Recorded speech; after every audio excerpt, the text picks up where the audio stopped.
महाराज जी, मेरा एक प्रश्न था कि दान किसे कहते हैं? दान लेने और देने योग्य कौन है?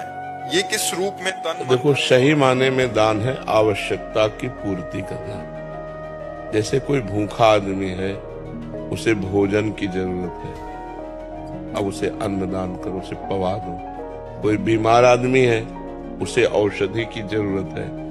कोई सर्दी से कांप रहा है, उसे वस्त्र की जरूरत है। जहां अत्यंत आवश्यकता है और वो असमर्थ है, वहां हम सहायता। जैसे भूखी गौएं हैं, उनकी व्यवस्था नहीं, उनकी व्यवस्था कर दो। दान का सही तात्पर्य है अत्यंत आवश्यकता की पूर्ति। भूखे को अन्न देने में विचार करने की जरूरत नहीं। कुत्ता भी भूखा हो तो उसको भोजन करा दो, साधु भूखा हो उसको भोजन करा दो। उसमें पात्रता की जरूरत नहीं है। पात्रता रुपया देने में है।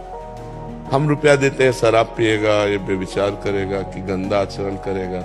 रुपया में थोड़ा होश में दान करने की जरूरत है।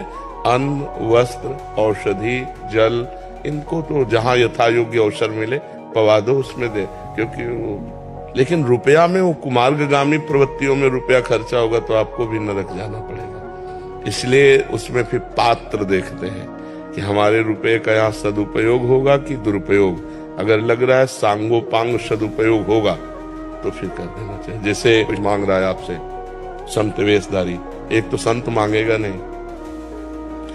जो भगवान का निज जन है वो कभी ऐसे नहीं करेगा। ये हम तुम्हें पक्की बात बता देते हैं। भगवान का दास कहलाकर मरण धर्मा शरीरधारियों के सामने हाथ पसारे तो भगवान का दास है क्या?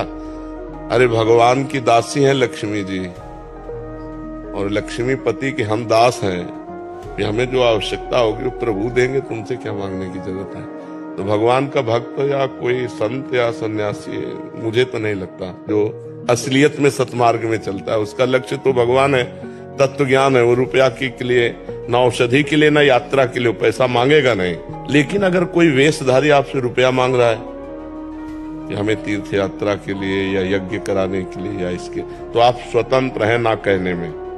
बिल्कुल डरिएगा नहीं कि हमारा कुछ अहित हो सकता है, कुछ नहीं अहित हो सकता, हमारी श्रद्धा नहीं, हम नहीं देंगे। बिल्कुल साफ रहना चाहिए इसमें। महाराज पानी पीना हो पानी पी लो, भोजन करना हो भोजन पा लो, इसके आगे हमारी श्रद्धा नहीं।